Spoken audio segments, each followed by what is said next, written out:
from the Denver Broncos Media Center, welcome to Broncos Country Tonight with Ryan Edwards and Benjamin Allbright. Welcome to Broncos Country Tonight. Looking forward to talking about the Ravens this week. It's a big week for the Broncos, starting 3-0. We're welcoming the Baltimore Ravens and Lamar Jackson into town. We'll spend a little bit of time on that, specifically how the Ravens are talking a little bit of trash already in this matchup. But first, let's start with the speculation that was rampant on what the Broncos will do at wide receiver now that KJ Hamler is down. We know the answer to that. They're going to be bringing in former Seahawk David Moore. Yeah, he was a pretty good wide receiver for the Seahawks. Had some run there. I think last year the highlight of his career to me was that week 2 touchdown against New England last year. If you guys get a chance to look that up on the YouTube, you should do that. It was a great catch. Kind of gives you an idea of what he can do. He brings his skill set to the table, so you don't have to develop him. He's a veteran guy who's already kind of developed. You don't really have to develop him. He's got to be used to your offense. He's got a little bit of speed. He's not KJ fast, but he's got some speed. Used to playing out of the slot. Doesn't bring any negative locker room stuff with him like some of the other guys that were suggested. Doesn't have the negative medicals like John Brown with the sickle cell. So I think it's just a safe play. I think it's a smart play, and we'll see what he can contribute. And as we know, with George Payton, he likes the relative athletic score guys, high RAS. So he's a guy that's almost 9 points on that. He's got 1,163 receiving yards. He's got 13 touchdowns. He's had 6 just this last year. And like I said, when he was part of that Seahawks offense, he was an explosive player. He's kind of bounced around a little bit this year. He's been on the Panthers practice squad. He's on the Raiders practice squad. But listen, he's been on teams that have been undefeated. So I guess there's a little bit of a luck factor there too. Yeah, every team he's been on this season is undefeated. Carolina was in their training camp, and then practice squad for the Raiders and everything else. Yep. So yeah, we'll see what he can contribute. Yeah, I think it's a good signing. And the Broncos may not even be done necessarily adding.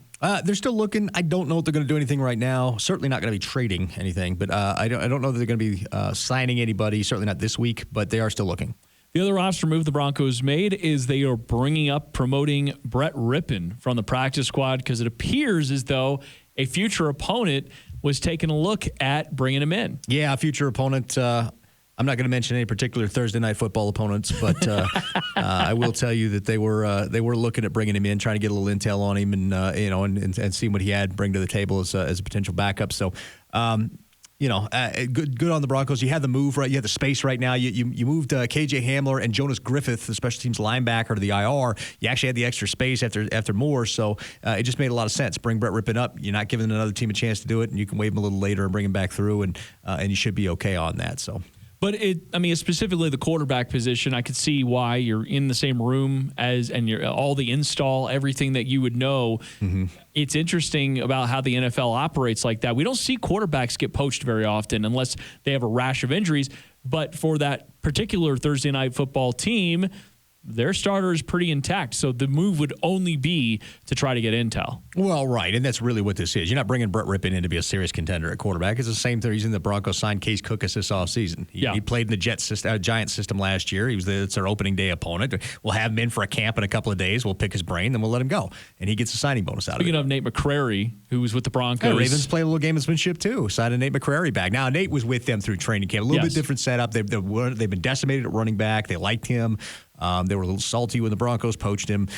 So getting him back, maybe that does something there. But they get a little intel out of that. Yeah, might be a little bit of something there. Okay, so those are the moves that have been made, and David Moore will probably suit up, I imagine, this week. I think unless the Broncos ultimately feel as though the guys that have been here, Deontay Spencer, maybe they promote Seth Williams if they decide to do something like that. But it seems like they might give first crack to their own guys, or do you think David Moore has a shot to do something early on? I don't think Moore is going to be much in the plans this week. I expect him to get worked up and try to get up to speed the following week. And if they have garbage time play and he's active, then they'll throw him in there.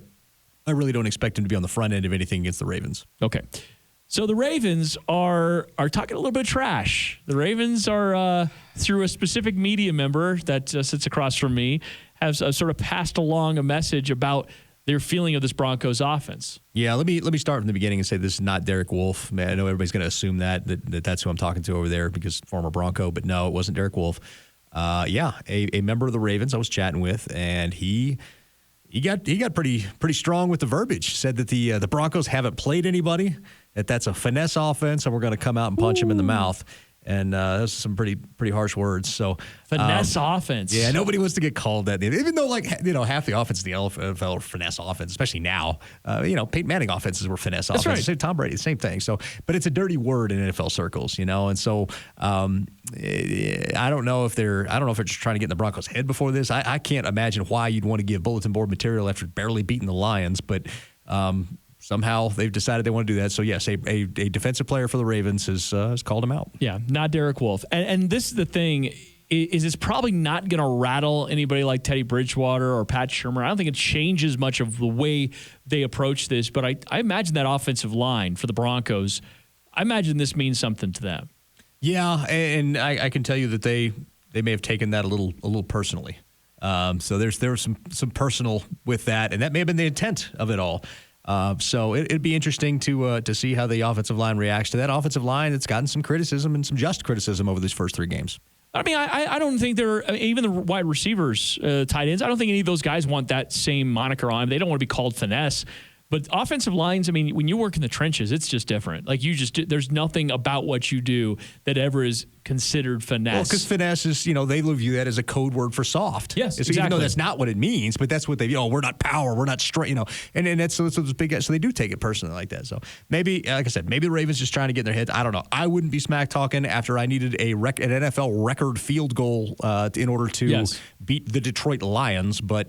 Here we go. But see, this is where I guess I come back to it, and I'm not saying I agree with the Ravens because first of all, I think it's too early in the season to really know any of that kind of stuff anyways, and at this point it's been effective, right? The Broncos have won convincingly over their opponents, and I doubt the opponents that they've played that they beat would sit here and crow about them being finesse. But just for a minute here, the Broncos offense hasn't really had a chance to be tested too much yet either. They've had a couple of moments where they had some leverage, where they needed to do something to change the momentum of the game. Sure, the first half of the Giants game really was the only time that anything was ever even slightly in doubt. Jacksonville scored on their opening drive and then did nothing else the rest of the game. So the Broncos offense really hasn't had the quote-unquote test. And I think that's more of it than finesse. I think it's just more they haven't had any kind of push yet where it's been in the fourth quarter. They've had to have a drive in order to either win a game or tie a game or put themselves in position to win a game. They haven't had that yet. And until they have that, you do have questions about, I guess, a little bit of what they are made of. Yeah, this is the crucible. This game really is kind of that. And maybe we're glorifying the Ravens a little bit because we're talking about a football team that could be 0-3 right now, very, very as easily as they could be anything. But they are a team that plays physically, traditionally. They have a strong running attack, lead the NFL. They've got a mobile quarterback, in Lamar Jackson. So I'm looking forward to seeing what the Broncos can do, what their defense can do against them. But this is the first test. We've been calling those first 3 games the preseason 3.0 because those first 3 games there, we knew they were gimme games. Now it's time to get down to business. You got the Ravens, you got the Steelers, you got the Browns. You got some tough games coming up here, and it's time to get to work and let's see what this team's made of. Last thing here, as we're getting a note here, the Lions have released Jamie Collins. A lot of people were wondering if the Broncos could be interested in that because they're down Bradley Chubb currently, and he's a talented player. There's some locker room stuff there, but he's a talented player.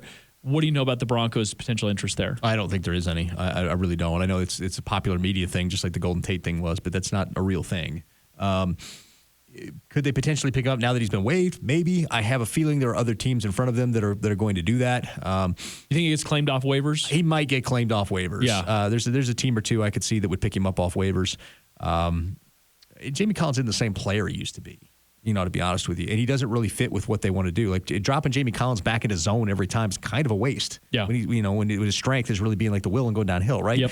And that really doesn't do anything. You take, it just doesn't make a lot of sense for a lot of teams, and I don't think he'll wind up here. Okay, all right. I just wanted to see if there was any interest there, as we just literally got that note. It's possible, but based on what I've been told, I don't think it's going to. Okay, all right. There you go.